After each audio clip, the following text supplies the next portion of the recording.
कहानी की शुरुआत होती है एक ऐसे भयानक और वीरान रेगिस्तान से जहां जिंदगी और मौत के बीच बस एक बहुत ही पतली सी रेखा है।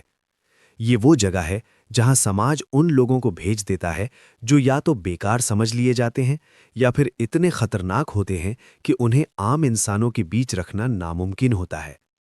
इस रेगिस्तान के एक तरफ है कंफर्ट जोन, जहां खाने पीने, रहने और पहनने की हर सुविधा मौजूद है।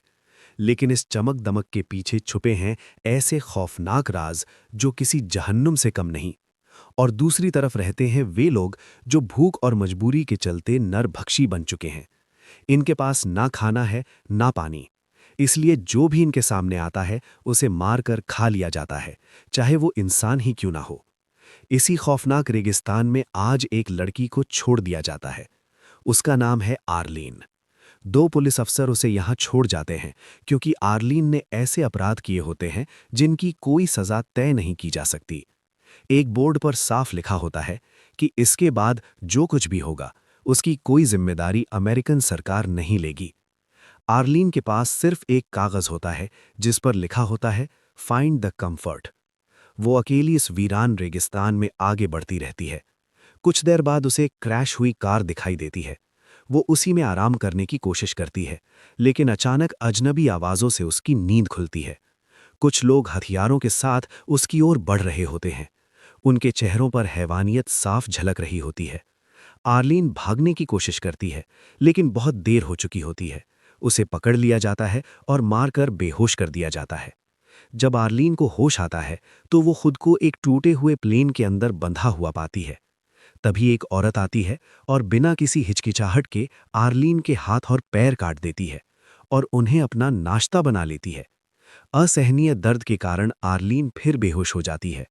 किसी तरह मौका पाकर वो एक लोहे की रॉड से हमला करती है, एक औरत को मार देती है और वहां से जान बचाकर भाग निकलती है। एक बूढ़ा आदमी उसे कंफर्ट जोन के दरवाजे तक पहुंचाता है। कंफर्ट जोन के लोग उसकी हालत देखकर समझ जाते हैं कि ये नरभक्षियों का काम है। उसका इलाज होता है, उसे रहने के लिए घर मिलता है और एक नकली पैर भी। 5 महीने बीत जाते हैं, लेकिन अंदर से आर्लीन पूरी तरह टूट चुकी होती है। अब वो बदला लेना चाहती है।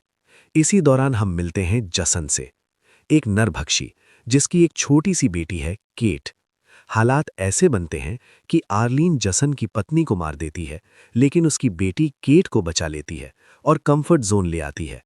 जसन अपनी बेटी की तलाश में भटकता रहता है और एक बूढ़ा आदमी उसे एक शब्द लिख कर देता है, कंफर्ट जोन। आगे चलकर आर्लीन और जसन का आमना सामना होता है। दोनों अपनी अपनी कहानियां सुनाते हैं और हालात उन्हें करीब ले आते हैं, लेकिन किस्मत फिर चाल चलती है। जसन को गोली लग जाती है और उसे वहीं छोड़ दिया जाता है। आर्लीन को एहसास होता है कि केट के खोने की वजह कहीं न कहीं वही है। आखिरकार वो जॉन के पैलेस तक पहुंचती है और अपनी जान जोखिम में डालकर केट को आज़ाद कराती है। आखिरी दृश्य में जसन, आर्लीन और केट तीनों एक साथ होते हैं, एक अजीब सा परिवार जहां प्यार भी है और भूख भी। क्योंकि इस दुनिया में कब कौन किसका खाना बन जाए कोई नहीं जानता।